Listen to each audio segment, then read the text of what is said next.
Hello, welcome back to J&B. What you see here is a small 580 some feet garden. Not huge by any means, but what this video is going to be about today is, will you starve?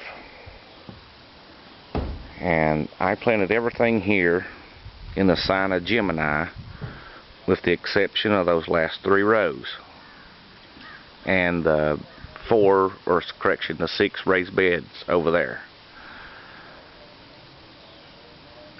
I planted in the signs, and I've talked to a lot of people, a lot of old gardeners. You know, some do it, some don't do it.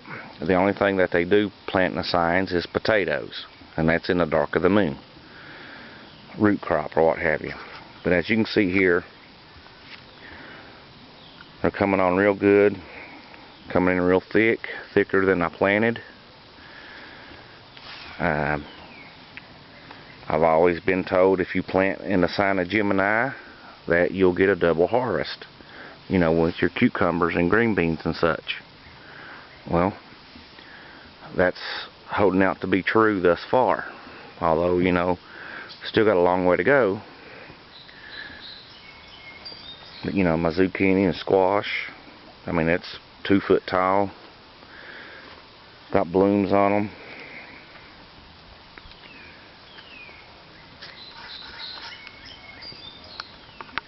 My corn is a good 2.5 feet tall.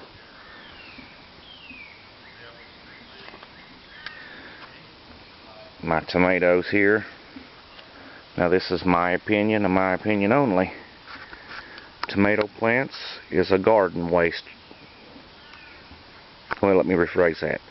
It's a row waster of your garden, simply because you got to plant them so far apart. I think it would be better to get a humongous pot or cut off a 55-gallon barrel and plant your tomato plants in those along with your potatoes, and save your rows for other items, you know, i.e. cucumbers, green beans, corn, you know, something that you can plant fairly close together. Like I said, that is my opinion. And another thing with your tomato plants, since we're on the topic here, it's best to have your tomato plants with only 3 leads coming out of it. That's all it needs. You see these other stragglers down here? That's a good healthy stem. But all you need is 3. There's 1, there's 2, and there's 3. Reach down here, snap them off.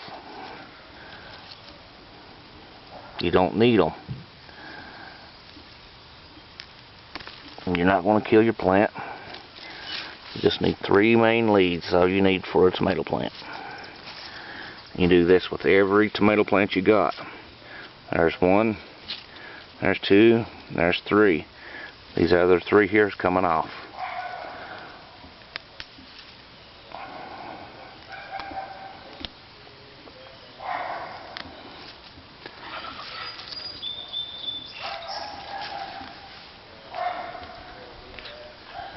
You know, there's my little lettuce there. Like I said, here's my knee.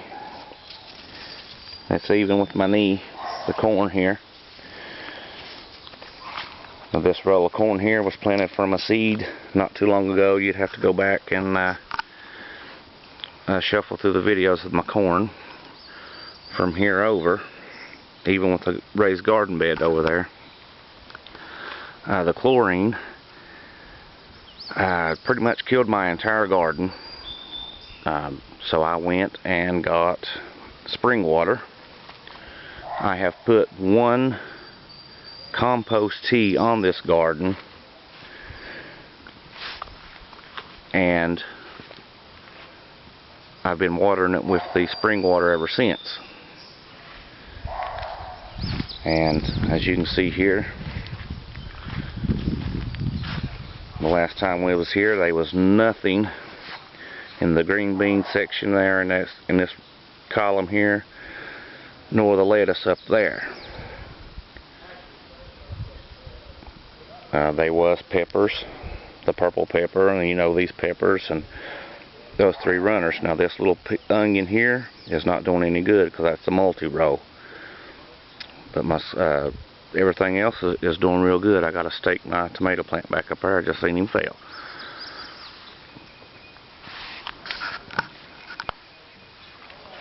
But going back to the topic of the video, will you starve? People, you know, plant their gardens and everything, and they rush to get it in the ground, and I don't know why. The frost kills them, you know.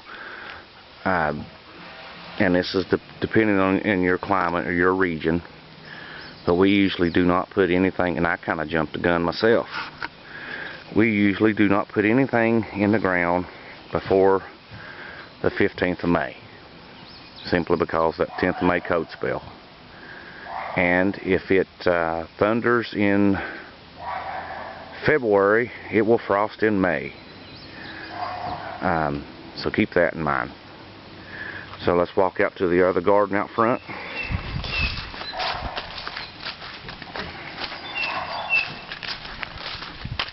I apologize about the wind and the barking dog. And as you can see here, this is all my cucumbers. It's coming in nice and thick all the way up. And there's my onions, and then my green beans.